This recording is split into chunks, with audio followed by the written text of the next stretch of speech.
like to call this meeting to order and welcome to the March 12th meeting of the Board of Selectmen. First, I'd like to announce that this meeting is being recorded and ask if there's anyone in the audience who is also recording. Seeing none, we're privileged tonight to have some members of Boy Scout Troop 53 who are going to lead us in the Pledge of Allegiance. So please rise, and the boys will lead us in the pledge.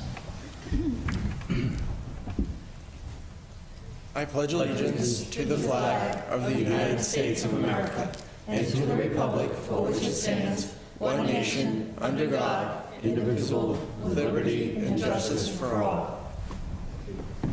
And boys, you can stay right there because you have an agenda item coming up. Let your leader come up with you.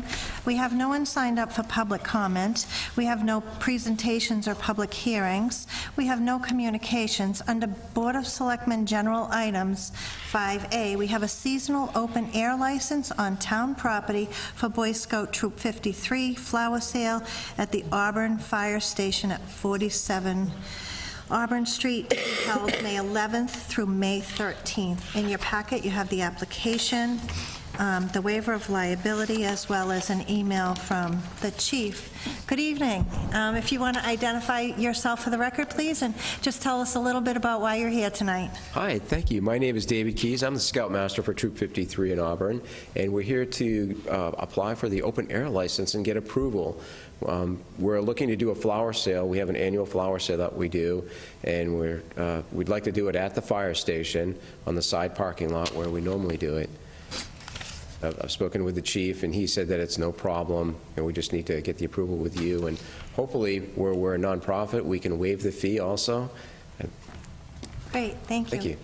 Do members have any questions? Okay, is there a motion?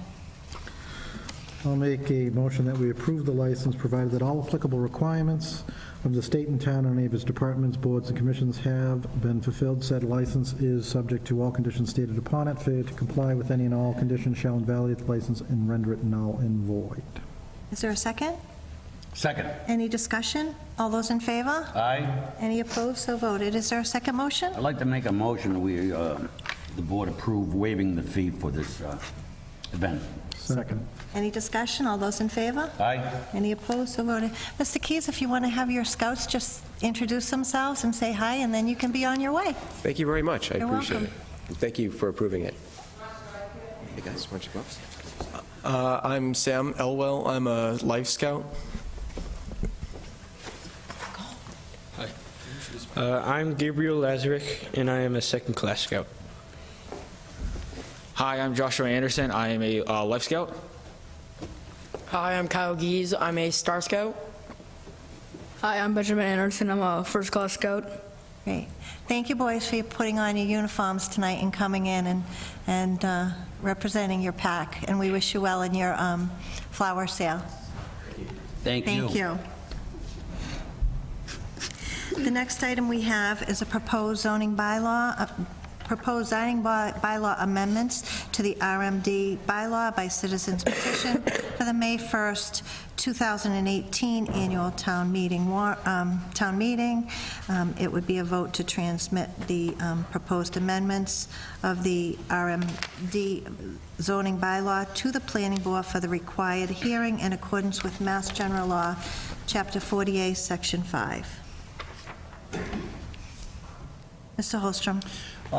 Through the chair, knowing that there was a 14-day period to send this along to the planning board for their perusal and approval, I would like to ask the town manager if you're aware of the bylaw committee taking a look at this, review committee looking at this, and if they knew anything about it before this was submitted. Through the chair, I am not aware. I'm not aware if it went to the zoning bylaw review committee at this time. We do have an active zoning bylaw review committee that is reviewing various proposals, whether they be from town administration or other boards and commissions. I'm sure we could pass this along to them simultaneous to the planning board if the board desires. Okay, well, I had done some review, and through our policies and procedures, there is nothing stating that we can't go forward and do this in this manner. However, this was a vote taken by this board of the bylaws, and the marijuana zoning bylaw was sent to the planning board through this board at one point before with little or no question or comment. And to see it come through in this process, I find it a little disheartening. I'd like to see that, you know, if something had a question about a bylaw, that it would be approached to this board first, or to let people be aware that it's coming. I don't know if that's from lack of experience or if that's from circumventing the board and sending it directly to the planning board without any discussion of bylaw review committee or not. But again, I'm not in favor of sending the petitions as they read in front of me. I don't know what the reasoning was for it or why it wants to be changed. The planning board will be able to discuss that and understand, but I just don't agree with this process. It should have come to us. If it was coming from any member of this board, I believe that instead of a citizen petition, it should have come to the board first. So, Mass General Law, Chapter 40A, Section 5, and I don't need to read through the whole thing. It, you know, as stated, the Board of Selectmen or City Council shall, within 14 days of receipt of such zoning ordinance or bylaw, submit it to the planning board for review. Goes on to talk about the public hearing, which interested parties shall be given an opportunity to be heard. So this is the process. We can tonight, we can send it to planning for the public hearing. We can send it to the planning board with support for a public hearing. We can take no action, but I would recommend that at this time, because it is a process, we send it, let them have their public hearing, and we'll have an opportunity to speak to the article when it comes before us. And so Mr. Holstrom in his comments alluded to it, so just for the record, I'll state that this is a citizen's petition by two members of the community, one being Selectman La Liberty, but this is done not as a member of the board, but as a private citizen. So, Well, I'll make the motion to make sure that we favor the state law and the proposed zoning bylaw amendments to the RMD bylaw by citizen petitions for May 1st, 2018 annual town meeting. Vote on transmitting the proposed amendments to the RMD zoning bylaw to the planning board for required public hearings in accordance with the Mass General Law, Chapter 40A, Section 5. Second. is there any discussion? All those in favor? Any opposed? So voted. So it's unanimous, Sharon. Through the chair, may I just ask, is there also a motion, I want to make sure we're doing what the board is asking, to send it to the zoning bylaw review committee as well? I will make that motion. Is there a second?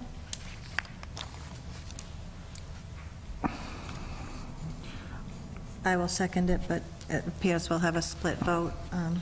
We're into discussion. Does anyone want to speak to it? I just personally, state law provides that the planning board do this. If the planning board wants to seek outside advice, that's within their purview, and it is something that they're entitled to do.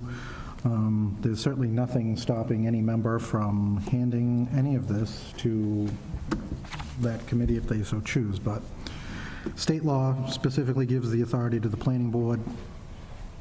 I want them to have their process. I don't want to interfere with their process. Mr. Holstrom? I think in fairness, I think the bylaw review committee should take a look at it. They were instrumental in putting the policy through, the bylaw through earlier and voted it, and I think to make some changes to the planning board without notification of them, I think is not the way to do it, and I think that all players should be notified of the process. So I'll just state. Or revisions, rather.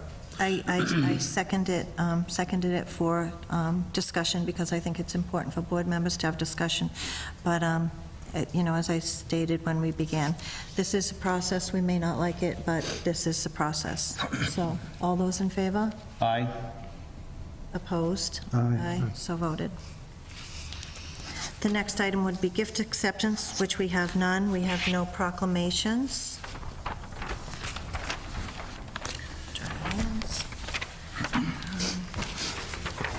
So the next item is discussion and potential vote to revise the recognition policy. We had some discussion at the last meeting whether we would hold a May recognition event. There's been some discussion back and forth that there is a need to potentially change the policy, so I will open it up for discussion. Mr. Carpenter? I would just suggest that we table it till all members are present. I will say that I think if we are going to open this up, and it sounds like there is some interest with other board members to look at this policy, it does not make sense to go forward with a May event if we're going to begin the process of, looking at this and trying to make some headway that's in the interest of what the board would like to do. So did you want to make a motion to table this item? I will make a motion that we table the item until all members are present. Second. Any discussion? All those in favor? Aye. Any opposed, so voted. And although we did have a discussion for a proposed May 7th recognition event, there was no vote, so until we continue that discussion, that is on hold as well. So the next item is discussion of the proclamation policy and new recommendations for subcommittee consideration. So, we've had the current policy in place, and we've come across a couple issues where, there have been a couple issues, so I would recommend that we send this back to the subcommittee for some review, and if members want to make any recommendations at this point to send it, for the subcommittee's review, they're welcome to do that now, or we can hold it until this entire because I believe the subcommittee is Mr. Holstrom and Mr. Berthium, correct? The subcommittee, the policy subcommittee. I'd make a So, motion that we send it to the policy subcommittee for consideration and review. is there a second? Second. Any further discussion? All those in favor? Aye. Any opposed? So voted. The next items are town manager items. The first item up is the Code Red update and reminder about signups. Mrs. Jacobson. Thank you. Through the chair, just with all of these winter storms that we've been having, just a reminder to our residents to please sign up for Code Red. You can do so on our website, on the homepage of auburnguide.com. You can also contact our office if you're having any trouble getting in. We did have a woman actually come in today who had some trouble, so we signed her up for her. And lastly, I would also say, please let us know if you have moved out of town, because we did receive several calls today after a Code Red message went out on the trash being canceled tomorrow. We received 4 calls from people who no longer live in town. We don't know if someone has moved, so we have, unless we're notified, we have no way to remove them from the system. So if you could let our office know at 508-832-7720 and leave a message, we're happy to talk to Code Red and have you removed if you no longer live in town. The question did come up, I believe, from the chair. Someone had contacted you and asked the question if you can sign up and just get text messages and not the calls. And I did talk to Code Red, and while that is possible, it's highly not recommended to do that. There are more potential technical issues with receiving a text than there are a phone call. Some people who have only signed up to receive text messages don't always get them. So if it doesn't go through for any reason, you're in an area without service, or anything happens and you didn't get that, there's no record of it coming in. Versus at least if you're not able to answer your phone, it goes to a voicemail and you can get the message later. So it can be done. We advise against it, but that is a personal choice. And again, if you want to only have a text message when you sign up, you can sign up for certain messaging, and you can also let us know in our office and we can help you. So we are there to help anyone sign up. It's an important tool to have. And while I'm at it, we did send out a message today that Republic canceled trash collection for tomorrow, given the storm. And so everything is on a one-day delay for the rest of the week. So Tuesday pickup is Wednesday, Wednesday, Thursday, Thursday, Friday, and Friday ending on Saturday. And we will make any further phone calls and decisions early tomorrow morning regarding the impacts of the storm. Right now, the last reports we saw right before I walked in, we were in the 12 to 18 area. That could change. It could shift a little bit further to the east, which would give us far less accumulation, which would have far less impacts, but we're going to watch it all evening and make a decision early in the morning on any other cancellations. Great. Thank you. Thank you. The next item is a copy of the letter to the Cannabis Control Commission regarding the draft recreational marijuana regulations. Ms. Jacobson, I assume you don't want me to read this into the record? No. Through the chair, I just wanted to go on record with this letter. I had sent it to all the members of the board maybe a couple weeks ago when I sent it out to the state. I just wanted it for the record that we did go on record with some concerns from a municipal perspective as to what the draft regulations, more importantly than what they do say, what they don't say. There's some language that probably we believe strongly should have been in there from a municipal standpoint that would make it easier for people to understand what is allowed and what is not allowed. And unfortunately, without some of that language, it leaves municipalities open to litigation to make a decision, and we were trying to avoid having to have something litigated to make an interpretation of the law. But in some cases, that may be exactly what happens. Otherwise, we are happy that the Cannabis Control Commission did include a lot of the recommendations that came from the Cannabis Advisory Board and other municipal officials with regard to language, notifications to municipalities, and the ability for local governments to really play a more active role. So we're happy with the changes that we do see.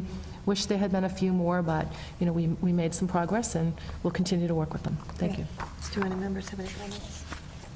Great, Yeah, thank you. I do believe that Auburn, again, has been put on the map being proactive with our town manager being on the committee and understanding a little bit more about what we're doing and how it's working, and to propose some laws and regulations that would help us along down the road when the law actually comes into effect and we know exactly what we're supposed to be doing. I think there'd be a lot of research, a lot of study done on this proposal and before that law is changed. And again, it goes back to our town manager. Thank you for taking part of this and being part of this. Thank you. The next item is to vote to authorize, accept, and expend grant funds, the 2018 Green Communities Grant for $250,000 for LED streetlight conversion. Through the chair. This is, thankfully, the town of Auburn, on an annual basis, has the opportunity to apply for grant funds through the Green Community Grant Program.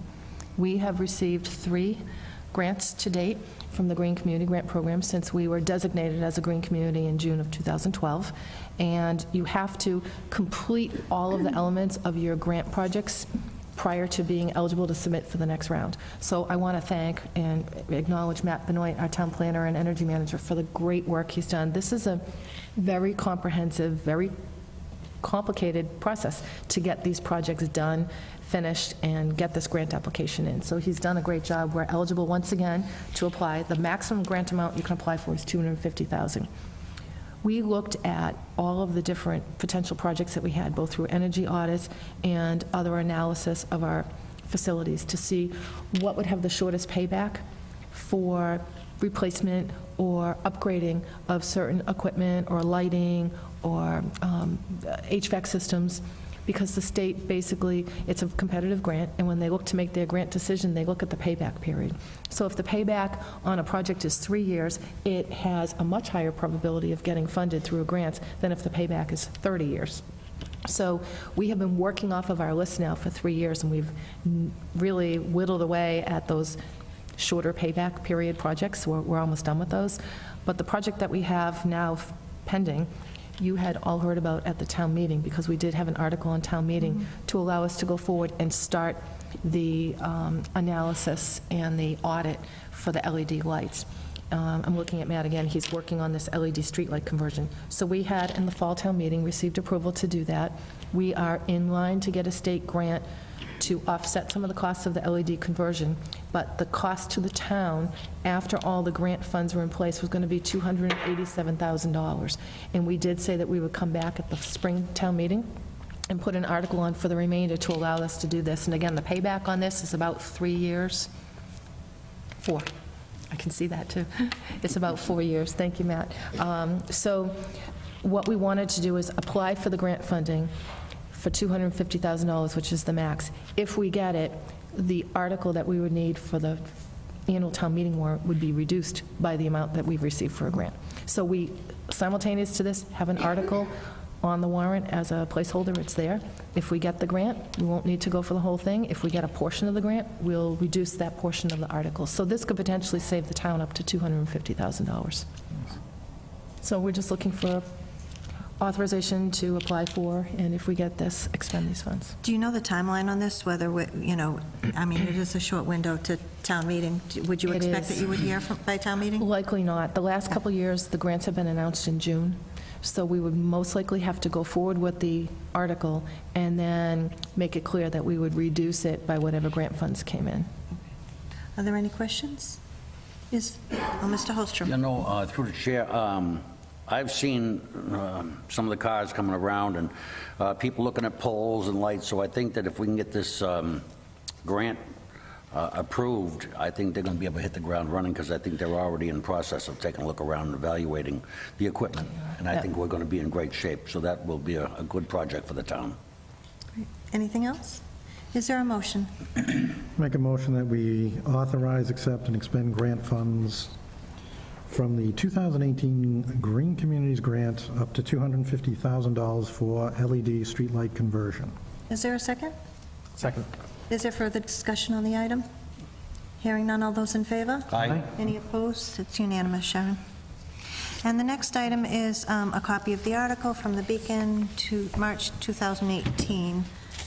Mrs. Jacobson. Thank you. I just wanted to, again, put this in the packet for the information to the residents and the public that the Beacon, which is a newsletter that is issued on a monthly basis from the Mass Municipal Management Association, had contacted me to ask if they could highlight the Board of Selectmen's recent vote and adoption of our new Chapter 61 policy and procedure. They thought it was a good idea. Other communities are looking to do something similar.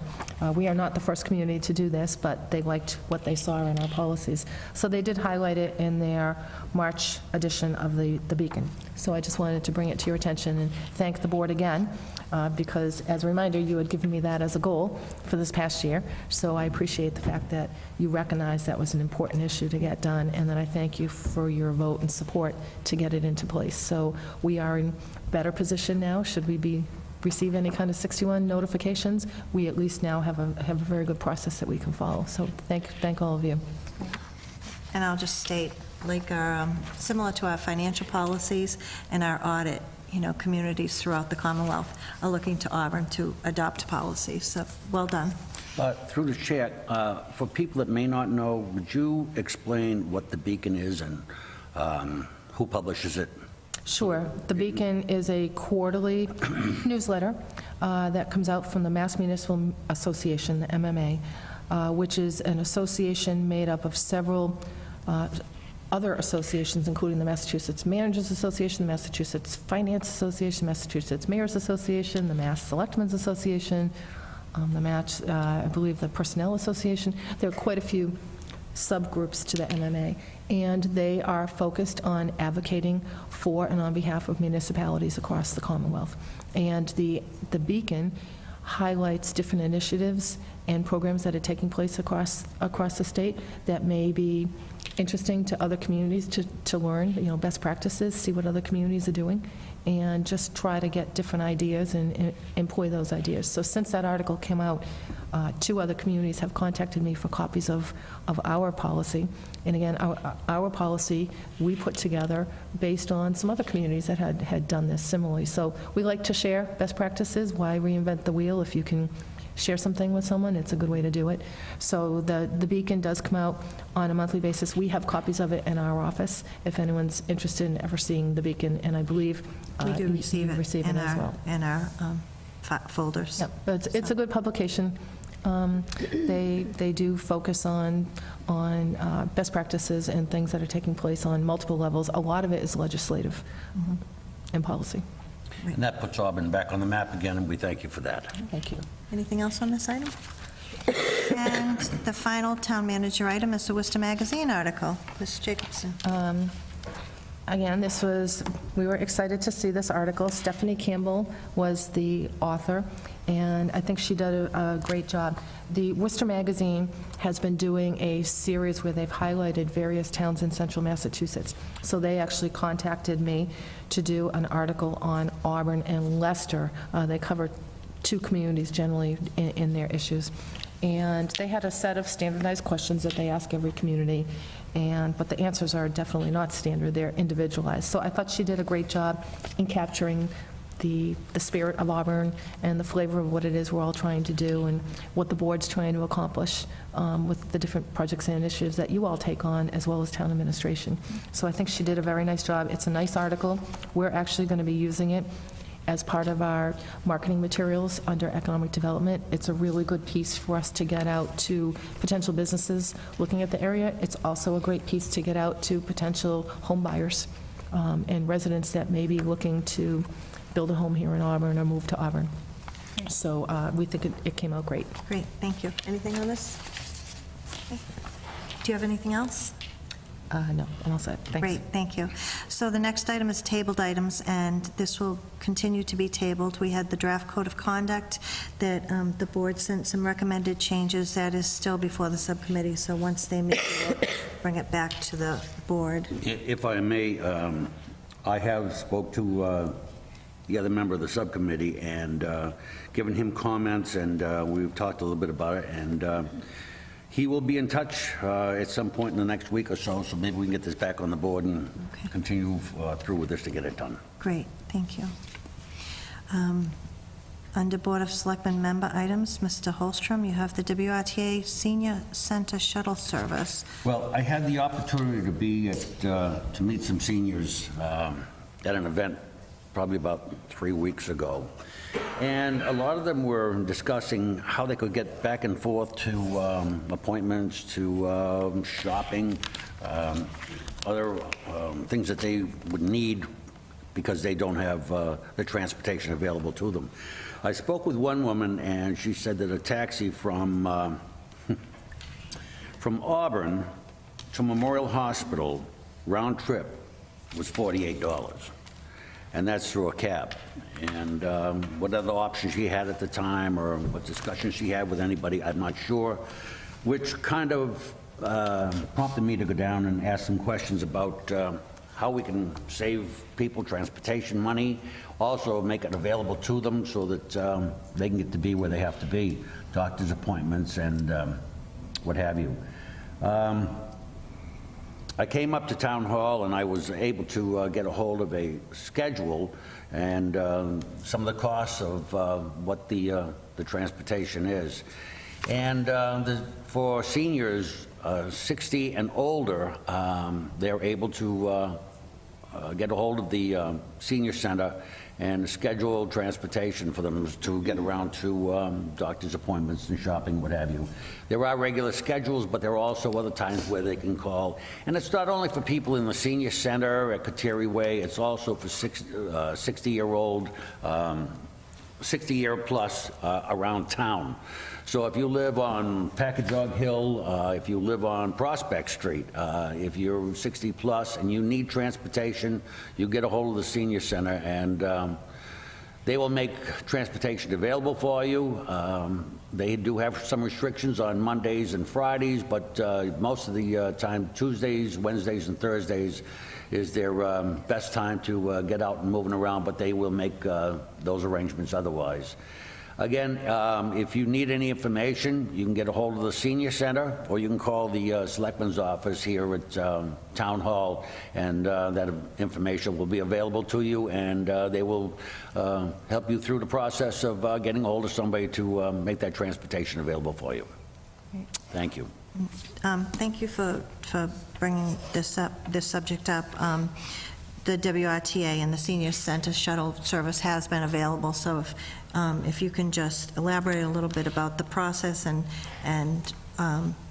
again, Mr. Holstrom just said to reach out to the senior center, which in turn will connect them to the WRTA. Right. Through the chair, this is a great service that we do provide through the WRTA at the senior center. There is a set schedule, as Mr. Holstrom referenced, and we have that schedule in our office. It's also available and has been available in the Flytown Flyer, which is sent out monthly, although the schedule is put in there maybe every couple of months. It's printed in there.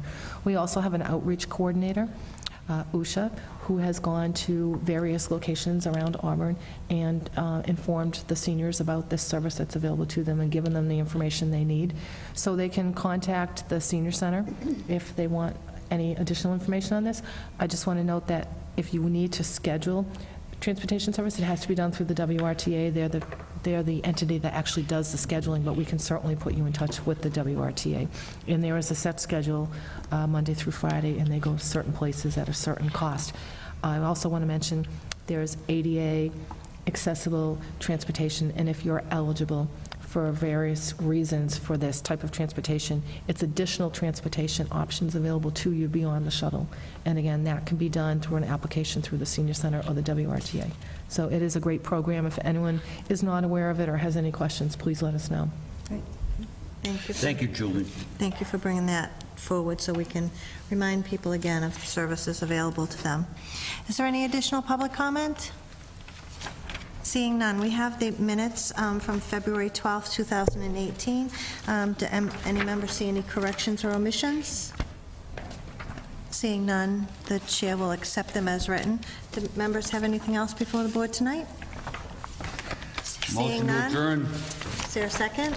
Second. Any Aye. All those in favor? Thank you, and good night. We are adjourned.